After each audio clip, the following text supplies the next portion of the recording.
Türkmenistanda azyk gytçylygy ýene güýçlenýär. Tomus aýlarynda dören çörek we un ýetmezçiligine soňky hepdelerde towuk etiniň we ýumurtgasynyň azalmagy goşuldy. Azatlyň habarçylary Aşgabatda şuňlar bu azyk haritlarynyň satylan wagtynda adam başyna çäkli möçberde berilýändigini aýdýarlar. Şuňlar paýtagtda ýumurtgany we towuk butlaryny satyn almak üçin bir näçe sagatlap nowata durmaly bolýar. Esli wagtlap garaşan alyjylara azygyň çäkli möçberi satylýar. Azatlyň Aşgabatdaky habarçysynyň 26 sentýabrda beren maglumatyna görä, bir adama diňe 10 ýumurtka we 3 sany towuk buğda satylýar. Bu haritler döwlet dukanlarynda subsidiýalenen bahadan satylýar. Bu önümler un, çörek, ösümlik ýagy we şeker bilen birlikde köpçülik tarapyndan iň köp satyn alınýar. Döwlet dukanlarynda bu azyk önümleriniň şu günkü bahasy towuk buğda 1 kilogramy 16 manat, ýumurtka 10 sanaty 5 manat, şeker 1 kilogramy 7 manat we un 1 kilogramy 1 manatdan satylýar. Ýumurtka gytçylygy bazarlarda da şu aýyň başynda güýçlendi.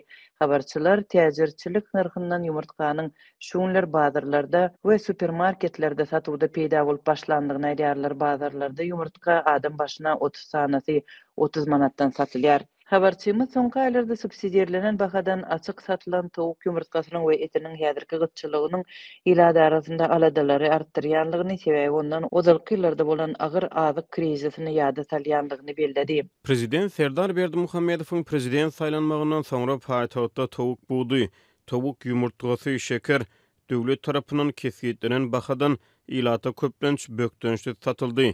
Häzir bolsa olar ýene-de gaýtadan gytaryp başlady. Azyk gymmatlaýar we beterleşmek tendensiýasy göze ilýär.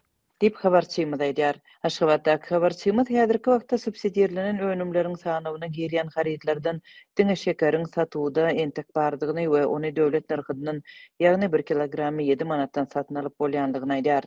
Soňky aýlarda ýurtda un we çörek gytçylygy güýçlenipdi. Vilayetlerde her aý adam başyna 5 kilogramdan hasaplanýan un paý bir näçe aýlap satylmady.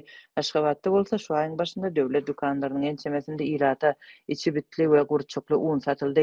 Hatta sowda resmiýetleri de alyjylara ony asla iýmezligi maslahat berdiler we iýmäge ýaramly bolmadyk uny satmak barada özlerine ýol başçylarynyň buyruk berendigini aýtdylar. Paýtagtda azyk üçinçiligi ýurdun beýleki ýerleri bilen deňeşdirilende ganimat hasaplanýar. Hatta Aşgabatyň golaýyndaky Ahal vilayatynyň ýaşaýjylary un we çörek satyn almak üçin paýtagta barmaly bolýarlar.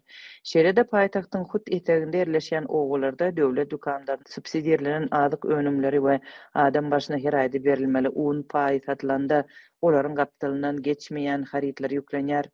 Soňky aýlarda azyk etmezçiligi ilatyň nägirelikli çykyşlaryna sebäp boldy.